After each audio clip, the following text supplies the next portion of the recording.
입시우문현답 포마스쿨 대표 강사 제이 선생님입니다. 자, 오늘은 또 애매한 질문입니다. 선생님, 학종에서 성적, 보통 이제 학업 역량이라고 표현이 되는데요. 성적은 어떻게 평가가 되나요? 그래서 제가 뭐 몇 등급인데, 2등급인데, 뭐 1등급인데, 3등급인데 어딜 갈 수 있을까요? 이거 정말 많이 물어보죠. 또 이 수험생들이 많이 찾는 이제 대표적인 커뮤니티들 보면 이제 다른 친구들에게 평가를 해달라고 합니다. 그러면서 이제 보여주는 게 자기가 몇 등급이다. 근데 여기가 가능하냐 불가능하냐 이런 걸 참 많이 물어보는데, 그리고 성적 관련돼서 선생님도 이미 학종에서 내신의 기준에 대한 입시 강의를 이미 좀 촬영을 해놨습니다.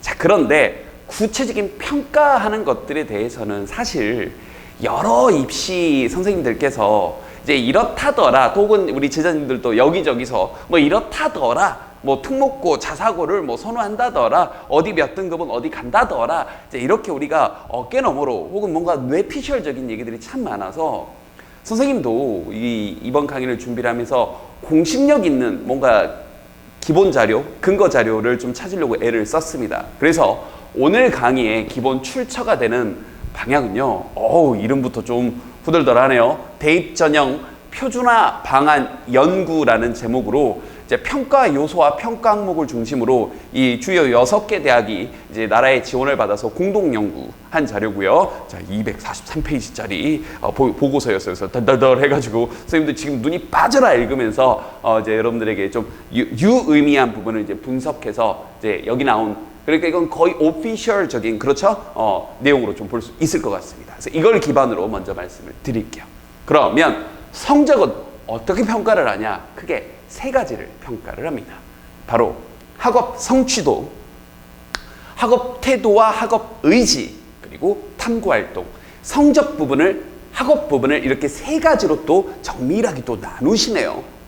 자, 그러면 이 중에서 학업 성취도에 대한 얘기부터 먼저 좀 가볼 텐데, 이제 얘기부터 먼저 해야 되겠네요. 학업 성취도라든지 이런 것들을 먼저 보는, 성적을 사실은 굉장히 많이 보는 이유가 성적을 기반으로 이 학생이 대학 진학 후에 발전 역량이 있다 없다를 판단하는 거예요. 사실 여러분들이 성적은 좀 모자라도 뭐가 많아가지고 어디를 붙었다더라 이렇게 많이 알고 있는 것들이, 여러분들이 알고 있는 것과 약간 잘못된 부분 혹은 좀 부풀려진 부분들이 있는 거죠. 일단 기본적인 건 분명히 다시 한번 입학사정관님들도 기본적으로 판단하는 건 성적인 겁니다. 이걸 기반으로 대학을 와서 어느 정도 발전 역량이 있겠다 없겠다 이런 판단을 하시는 거니까요. 자, 그런데 하나씩 좀 살펴보면 학업 성취도엔 정의 역시 아주 꼼꼼하게 여러분의 의견을 거쳐서, 여러 입학사정관님들의 의견을 거쳐서 자, 학업 성취도의 정의를 이렇게 내리셨습니다. 봅시다. 교과목의 석차 등급 또는 원점수, 그리고 평균이나 표준 편차들을 다 활용해서 자, 산정한 학업 능력 지표와, 자, 간단하게 복잡하게 얘기했는데 여러분의 등급과 교과목의 이수 현황, 그리고 참 지표로 나타나기 힘든 노력 등을 기반으로 평가한 교과목의 성취 수준이나 또 학업의 발전 정도라고 좀 표현을 했는데요. 왜 이렇게 참 부사님 되게 복잡한데요? 왜 이렇게 복잡하게 표현을 하셨냐면, 그 연구 논문 보고서 내내 입학사정관님들이 우려한 건 단순히 지표로, 단순히 성적의 어떤 숫자로 학생을 판가름하진 않겠다라고 계속해서 얘기를 하시는 겁니다. 즉 1.2 학생과 1.3 학생인데 1.2 학생이 더 우수한 학생이야, 이런 식으로 평가를 하진 않겠다는 얘기예요. 즉 다시 얘기하면 정성평가, 숫자가 아니라 여러 가지 것들을 포괄을 해서 판단을 하겠다는 건데, 더 간단하게 알려드릴게요. 이런 겁니다. 이번 보고서를 보면서 선생님 좀 나름 내심 놀란 건 이 집단 수준에 대해서 고려를 하겠다라고 언급이 돼 있어요. 자, 다시 완곡하게 표현이 되어 있나요? 집단 수준에 대해서, 학생이 속한 집단 수준이, 환경이 다르다라는 걸 이 입학사정관님들도 이미 몸소 깨닫고 계시는 거죠. 더 직설적으로 일반고, 자사고, 광역자사고, 특목고, 뭐 영재고 이런 등등의 학생들이 처한 상황들이 다 다르다.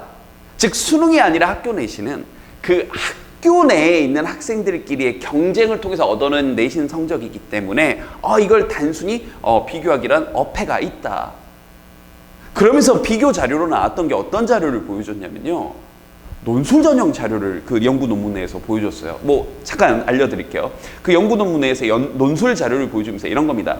논술 전형으로 합격한 학생들을 촤르륵 내신 성적을 비교를 했습니다. 논술 전형으로 붙은 만여 명의 학생들의 자료를요.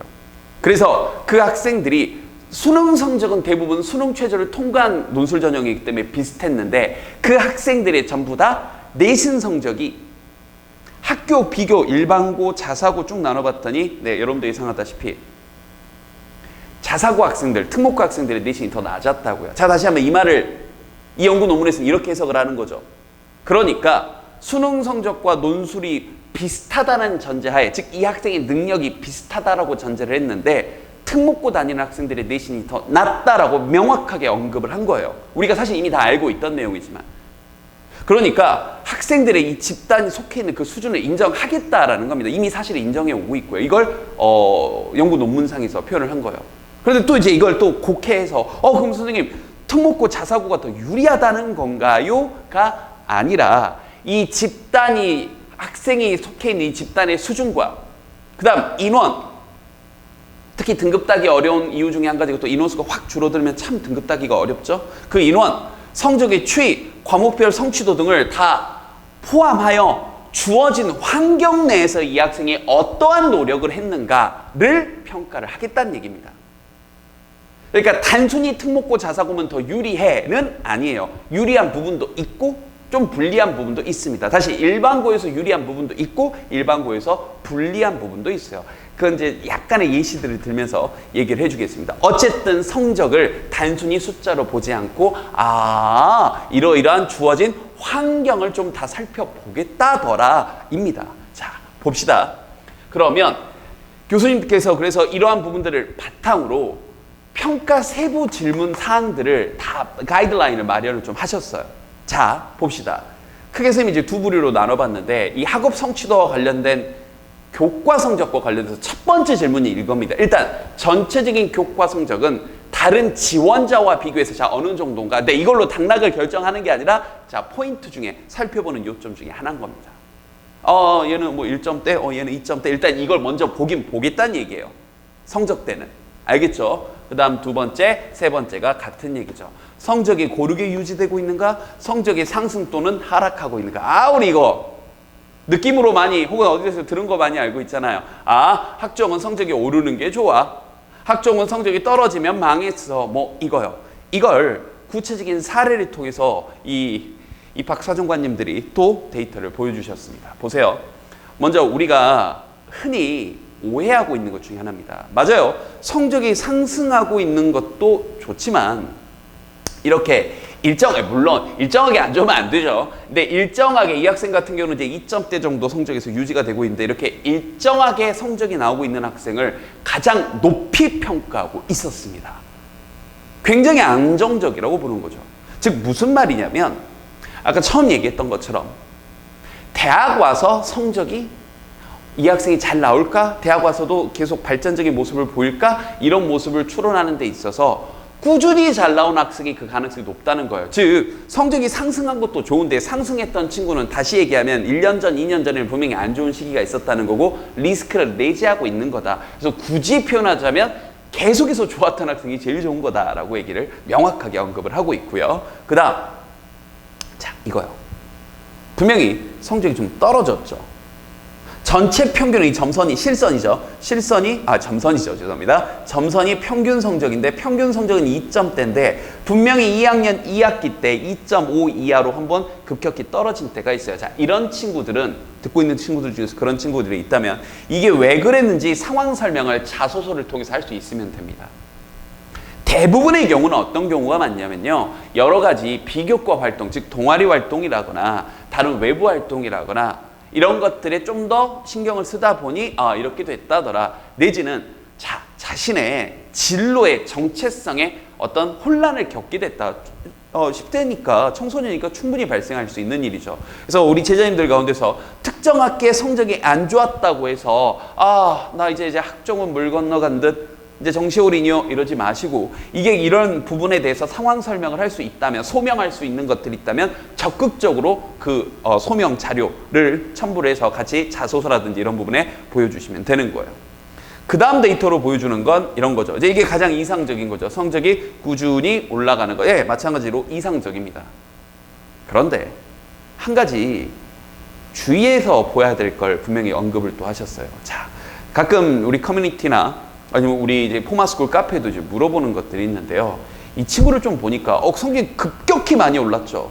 그런데 한 가지 교수님들이 같이 보시는 게 뭐냐면 학적을 좀 확인을 하십니다. 즉, 이 친구는 지금 어떤 경우냐면 1학년 때 6등급이었다가 갑자기 1학년 2학기 때 3등급, 4등급 때 2등급 때 이렇게 쭉 올라갔는데 혹시나 하고 봤더니 아니나 다를까 이 친구는 1학년 1학기 때는 광역 자사고에 입학을 했었던 거예요.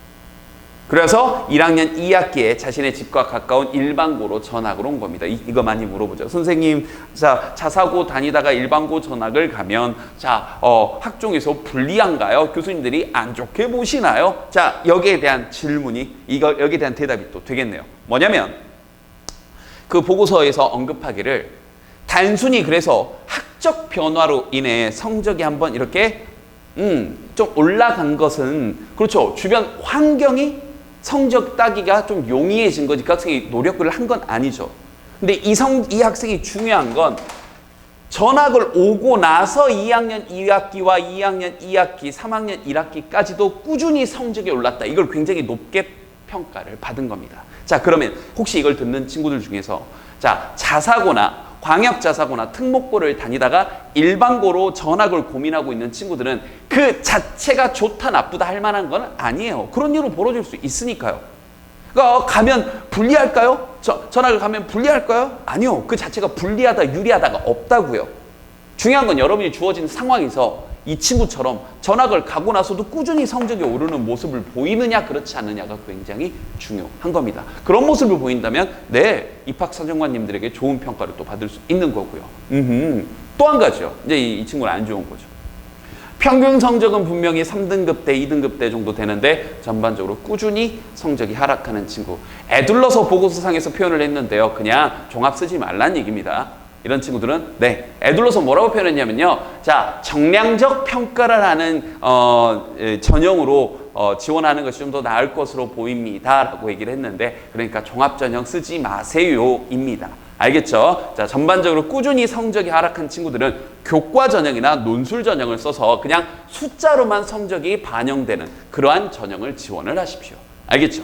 자, 그런데 이 와중에 또 예외는 있습니다. 성적이 떨어지는 와중에도 바로 부정적이고요. 자, 바로 이 친구는 반대예요.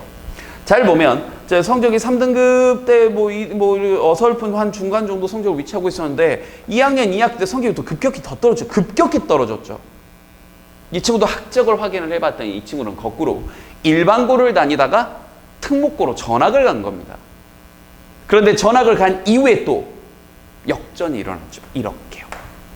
이걸 또 높이 평가를 받은 겁니다. 그러니까 다시 이번엔 거꾸로 일반고에서 특목고로 전학할까? 선생님 이거 불리할까요? 유리할까요? 이제 강의 들었으니까 알겠죠? 그 자체가 유불리는 없다. 여러분에게 주어진 환경에서 어떤 역할을, 어떤 노력을 하는지가 굉장히 중요하다. 알겠죠? 그러니까 이걸 우리가 느낌으로 가지고 있던 걸 선생님도 이번에 이제 여러분들에게 아주 자신 있게 이렇게 강의를 할 수 있는 이유가 이제 그래도 오피셜한, 그래도 공신력 있는 자료를 바탕으로 이미 언급이 되고 있으니까 저도 이제 강하게 얘기를 해줄 수 있겠네요. 자, 성적과 관련돼서 교수님들이 좀 더 물어보는 지표들은 또 이런 것들이 있습니다. 대학 수학에 필요한 기본 과목들, 주요 과목이죠. 주요 과목의 성적은 어느 정도인가? 그리고 그 외의 성적은 어떤가? 자, 또 이 질문 많죠. 선생님, 종합전형을 쓰는 데 있어서 다 반영하는 건 아는데 주요 과목 그리고 기타 과목 어느 정도로 공부를 해야 되죠? 자, 보세요. 분명히 대놓고 물어보고 있잖아요. 다 본다는 얘기입니다. 주요 과목만 보진 않고 나머지 과목들 역시 보겠다는 얘기예요. 여기 질문 사항이 있다는 얘기는. 마찬가지로 희망 전공과 관련된 기본 과목은 어느 정도 이수했는가. 예를 들어서 저희가 물리학과를 가고 싶다면 물리 그리고 수학 이런 것들이요. 희망 전공과 관련하여 도전적인 과제나 과목을 이수하기 위해 자, 어떤 노력을 하였는가. 자, 이런 것들은 이제 뒤에 사실 이어질 내용하고도 좀 관련이 돼 있는데요. 여러분들의 전공 관련된 과목이 개설되지 않았을 때에 대한 또 얘기입니다. 예컨대 자기가 경제학과를 가고 싶은데 학교에 경제 과목이 개설이 안 될 수도 있잖아요. 자기가 뭐 천체학과 어떤 우주와 관련된 모든 걸 탐사를 하고 싶은데 학교에 지구과학 2가 개설이 안 될 수도 있잖아요. 무슨 말인지 알겠죠? 그럼 그런 경우는 어떻게 해야 되나요는 자 뒤에 이어지는 것과 관련이 되어 있으니까 거기서 한 번 더 설명을 하고요. 그 다음 다시 한번 희망 전공과 다른 과목의 성적 차이는 도대체 어느 정도인가? 이걸 명확히 보시겠다는 얘기입니다. 그럼 여기서 드러나는 전체적인 이야기는 해당 과목만 잘하는 것보다 전체적으로 성적이 그렇죠 올라가 있는 게 중요하고, 물론 다시 이 말을 거꾸로 다 잘하지 못할 바에야 전공과 관련돼 있는 과목 성적은 오르는 게 중요하다. 이 부분도 우리가 다시 한번 확인을 할 수 있었습니다. 자, 이게 학업 성취도 전반적으로 평가 세부 내용까지 좀 살펴봤고요. 직접적인 성적과 관련돼 있는 얘기였습니다. 자, 이제 두 번째는요. 학업 태도와 학업 의지, 뭔가 좀 비슷한 말인 것 같은데요. 정의를 일단 이렇게 내리셨네요. 학업을 수행하고 학습을 해나가는 데 있어서 자발적인 의지와 태도, 자발적인. 그리고 학습자가 스스로 목표를 부여하고 적절한 학습 전략을 선택하여 계획을 수립, 실행하는 과정. 간단하게 요약해 줄게요. 자기 주도성을 보겠다는 얘기입니다. 자, 이 자기 주도성을 볼 수 있는 것들이요. 이 여러분들의 이 학교 생활 중에서 이런 거죠. 일단 수상 실적이라거나, 이걸 왜 자기 주도성을 볼 수 있냐면요. 수상 실적은 여러분 발로 나가는 대회잖아요. 그래서 사실 이 대회에 참여자 수들까지도 교수님께서 살펴봅니다. 그래서 전교생이 참여한 대회면 그냥 자기 발로 간 게 아니라 그냥 다 하라니까 한 거구나 이거고, 전교생이 참여한 대회가 아니라면 여러분이 자발적으로 나간 거구나. 그러니까 다양한 대회에 여러분이 참여하는 것도 중요한 역할을 하는 거죠. 그리고 여러분이 스스로 선택하는 그 선택 과목들, 그리고 수행평가, 그리고 독서, 이건 미리 동그라미 좀 쳐놓을게요. 그리고 동아리 활동, 이런 걸 통해서 도대체 어떤 노력을 어떻게 했고 왜 했는가를 살펴보겠다는 얘기입니다. 특히 이 왜가 중요한데요. 이 자발적이라는 건 여러분 스스로 한 거거든요. 그럼 도대체 이 활동을 왜 했니? 이런 것들을 명확히 살펴보시겠다는 얘기죠. 이걸 살펴보기 위해서 하시는 질문이 자, 이런 내용들이네요. 이것과 관련된 세부 평가 내용은요. 자, 새로운 지식을 획득하기 위해 자기 주도적인 태도로 노력하고 있는가? 자, 그럼 이런 자기 주도적인 태도로 노력하고 있는 모습들은 어떻게 드러날 수 있을까요? 대표적인 게 아까 얘기했던 여러분들의 다양한 학교, 그렇죠, 대회들이요. 그리고 개인적으로 추천을 하는 게 여러분들 학습 플래너입니다. 굉장히 중요한 거예요. 여러분들이 학습 플래너를 꾸준히 써서 담임선생님께 그런 모습을 보여드리고 적어도 한 학기 이상, 그리고 실제로 여러분 공부하는 데도 필요하니까요. 사실 이제 우리 포마스쿨에서 직접 이제 오프라인 학원에서 오고 있는 친구들은 이 메타인지 노트를 계속해서 관리해서 하고 있는데, 자, 이 강의를 보고 있는 전국의 많은 제자님들, 이 자기 주도적인 거, 거기에 여러분들 학생부에 자기 주도적으로 공부하고 있다라고 그냥 말만 써져 있는 것보다 자기 주도적으로 공부하는 모습을 보여주는 가장 좋은 방법, 자, 학습 플래너 작성하기 꼭 기억하시고요. 그 다음 자발적인 성취 동기와 목표의식을 가지고 자, 넓고 깊게 학습하려는 의지와 열정이 있는가? 그럼 도대체 선생님, 넓고 깊게 학습하는 모습은 또 어떻게 보여줄 수 있나요? 도대체 어떻게 넓고 깊게죠? 그럼 이거예요. 학교에서 수업하는 것만 딸랑딸랑 듣고 끝나는 게 아니라 여러분들이 수업 시간에 배운 걸 바탕으로 연계해서 관련 지어야 돼요. 교과목들끼리 연결을 할 수도 있고요. 예를 들어서 여러분이 자, 우리가 신학로 개척이라는 것에 대해서 자, 세계지리 시간에 포르투갈이나 아니면 다른 스페인이 먼저 그렇죠? 신학로 개척을 했는데 세계지리 시간에 나는 왜 그게 역사 시간에 세계사 시간에 왜 프랑스나 영국이 아니라 프랑스나 뭐 미국이 아니라 왜 하필이면 스페인과 포르투갈이 식민지 개척을 맨 먼저 적극적으로 나서게 됐지라는 의문점을 가졌는데, 세계사 시간에 세계 지리 시간에 유럽의 지형이나 역사적인 배경들을 살펴보면서 이 두 가지 어목들을 연계해서 이런 이유 때문에 스페인이나 포르투갈은 바다로 나설 수밖에 없었구나 라고 여러분이 뭔가 판단을 또 내릴 수 있는 거, 이런 것들이 넓고 깊게 다른 과목들과 융합하는 거죠. 예를 드는 겁니다. 교과 활동을 통해, 자, 이것도 계속 반복되는 건데요. 뒤에 나오는 얘기하고 연결되는데, 결국 모든 것의 기반은 학교 수업입니다. 보세요. 교과 활동을 통해 제발 돈 들여서 소논문, R&E 이런 것들 사교육 업체 동원해서 하지 마세요. 하지 마세요. 그냥 학교 수업 잘 듣고 그걸 바탕으로 활동들을 이어나가면 됩니다. 교과 활동을 통해 지식의 폭을 확장하고 아까 얘기했던 것처럼 다양한 교과들하고 연계해서 여러분의 지식을 확장을 시키고요. 새로운 것을 창출하려는 노력을 하고 있는가? 계속해서 이게 자기주도성이죠. 그 다음 교과 수업에서 적극적이고 집중력이 있으며 스스로 참여하고 즉 시켜서 하는 게 아니라 여러분 자발적으로 하는 것 그리고 그러한 태도와 열정을 또 보이고 있는가? 전반적으로 자기주도성. 그럼 여러분도 학교 생활을 하시면서 생각해 보시라고요. 내가 주어진 활동만 하고 있는 건 아닌지 수업 시간에 궁금했던 것들을 여러 가지 연계 활동으로 이어갈 생각을 자꾸 하십시오. 마지막 세 번째입니다. 탐구 활동. 자, 또 탐구 활동의 정의를 어떻게 내리셨냐면요. 어떤 대상에 대해 호기심을 가지고 깊고 폭넓게 탐구할 수 있는 능력입니다. 거듭 얘기하지만 여기서 또 필요한 게 무슨 소논문이고 R&E고 아닙니다. 잘 보세요. 이걸 통해서 보겠다는 얘기는요. 여러분의 지적 호기심과 다양한 활동에 참여하는 능력을 보겠다는 얘기예요. 자, 그런데 지금 보니까 구체적인 사례를 좀 들어주네요. 수업 시간에 질문하는 모습들이요. 여러분들 세특에 선생님 저 이런 거 써주세요. 이런 거 많이 하잖아요. 근데 일단 기본적으로 여러분이 가져야 될 태도가 수업 시간에 꾸준히 질문하고 탐구하고 활동하는 모습들을 보여줘야 됩니다. 수업 시간에 질문 많이 하는 친구들 그리고 그 질문에서 끝내지 말고요. 질문했던 내용을 바탕으로 다음 수행평가라든지 이런 것들하고 연결하세요. 그 다음 여러분의 선택 과목 그리고 학술 동아리 특히 동아리 활동을 학술 관련된 동아리들 토론 동아리라거나 독서 동아리라거나 굉장히 좋습니다. 그리고 앞에서 이제 잠깐 얘기했던 건데 학교에서 여러분이 전공하고자 하는 그런 과목들이 개설이 안 될 수가 있어요. 아까 예를 들었던 경제라거나 물리라거나 그럼 여러분이 경제 동아리를 만들면 굉장히 큰 탐구 활동 그리고 여러분의 자발성들이 드러나는 거죠. 그리고 독서 활동이요. 그럼 잠깐만요. 우리 제자님들 지금 보니까 공통적으로 뭔가 2번, 3번 항목에서 보여지는 것들이 그렇죠. 동아리 활동과 독서 활동, 수업 시간의 내용을 기반으로 동아리와 독서 활동이 굉장히 유기적으로 연결되는 걸 중요하게 여기겠다. 우리가 느낌으로 알고 있던 걸 다시 한번 오피셜하게 얘기를 해주신 겁니다. 그래서 이런 탐구 활동들을 이렇게 다시 한번 확인을 하겠다네요. 교과에서 이루어지고 있는 각종 교과 탐구 활동을 어떤가요? 지금 여러분들 계속해서 나오고 있는 수업 시간 기반으로 뭔가 질문이 나오고 있는 거 느껴집니까? 그러니까 세특이 중요하다.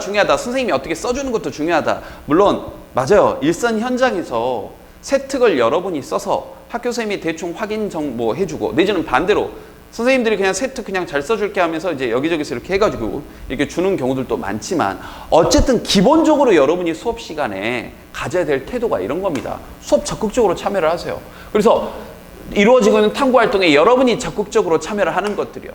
그리고 창의적인 결과물, 창의적인 거 별거 없습니다. 다시 한번 시키는 것만 하는 게 아니라 여러분이 궁금한 점을 가지고 뭔가 계속 이어서 탐구하고 그걸 바탕으로 독서 활동하고 연결을 한다거나 그걸 바탕으로 동아리 활동과 연결을 한다거나 수행평가를 그러한 주제를 바탕으로 한다거나 이렇게요.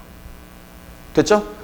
탐구 활동에서 표출되는 학문에 대한 열의와 지적 관심을 가지고 있는가? 학교에서 탐구 활동, 창의적 체험 활동이라든지 이런 것들 다 포함하는 겁니다. 그 다음 성공적인 학업 생활을 위해서 적극적인 탐구 의지와 호기심을 가지고 있는가? 다시 한번 학교에서 주어진 것만 하는 게 아닌 거죠. 자, 총정리해 봅시다. 그러니까 성적을 보는 데 있어서 학업 성취도는 요약을 한다면 말 그대로 여러분의 성적 추이를 보겠다는 얘기인데 단순히 성적을 숫자로만 보지 않고 여러분이 처한 환경을 보겠다는 얘기입니다. 그 환경 속에서 어떠한 성적이 나오고 있는가 그리고 성적의 추이 변화는 어떠한가. 학업 태도와 학업 의지는 여러분의 자발적인 에너지를 보겠다는 얘기고 마지막 탐구 활동들은 지적 호기심을 바탕으로 이 두 가지는 사실 유기적으로 연결되어 있죠. 여러분의 지적 호기심을 바탕으로 계속 이어서 수업 시간에 나왔던 내용들을 연계해서 활동을 하는 여러분의 모습을 보겠다는 얘기예요. 즉 이걸 한 문장으로 요약하면 이 정도가 되지 않을까요? 꾸준한 학업 성적을 바탕으로 자발적인 참여 활동, 시켜서 하는 것만이 아닌 학교에 대회에 나갔을 때 그냥 전교생이 참여하는 대회 말고요. 여러분이 자기 발로 나가는 그런 활동들이요. 그리고 독서 활동이요. 학교 수업 시간에 호기심이 생겼어요. 이건 뭐지? 궁금해졌어요. 그럼 책을 연계해서 책으로 이어가는 게 굉장히 유리합니다. 그리고 학교 커리큘럼상 여러분이 일반고, 특히 일반고 친구들이 학교 커리큘럼상 뭔가가 모자르다면 자율 동아리를 바탕으로 여러분이 원하는 전공 관련된 여러 가지 활동들을 이어서 가시면 되는 겁니다.